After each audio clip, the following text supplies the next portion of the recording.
Wow, sarap yan boss ah. Ano ba yung palaman mo sa ihaw mong bangos? Itlog na maalat?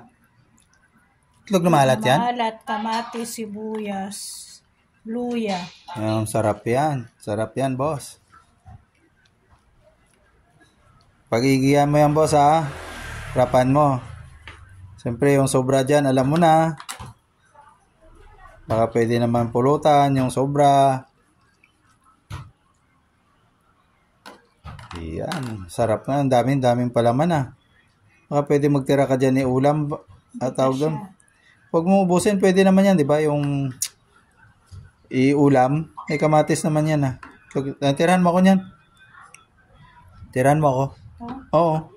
Para? Pwede naman iulam yan ah. Masarap yung ganyan. Kasya ba? Kasya lahat? Sige. Pagkasyahin mo.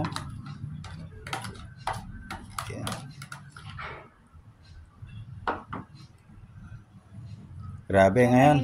Para magkasya. Kamahal ng mga ulam. So ito lang muna to. Isang piraso lang to na bangos oh. Iihaw.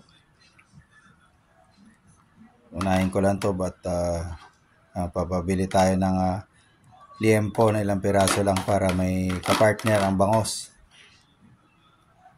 Sige. O sige, maggatong na ako. Yan, sige. Okay na yan, boss. Balot mo na lang. Gagatong na ako doon. Okay na yan. Okay na yan. Oh. Masarap yan sa ano ah. Sarap yan, boss, sa ano ah. Sa MP ah. Okay, ulam muna bago MP, boss, ano. Yan. Okay.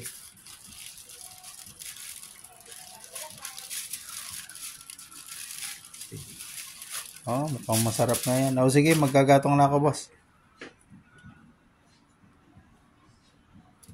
Okay na yan gagatong na ako Yan, ihaw tayo. Ayan, walang mabiling liempo, wala nang baboy. So, talong na lang ang isama natin sa pag-ihaw dito sa bangos.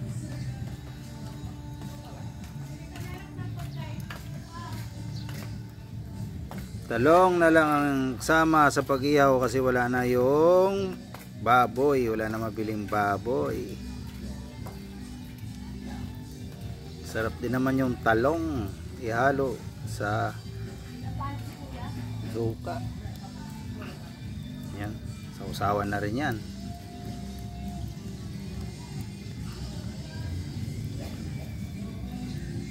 Yan, luto na yung ihaw na bangos. Ayan, so pati na rin yung talong.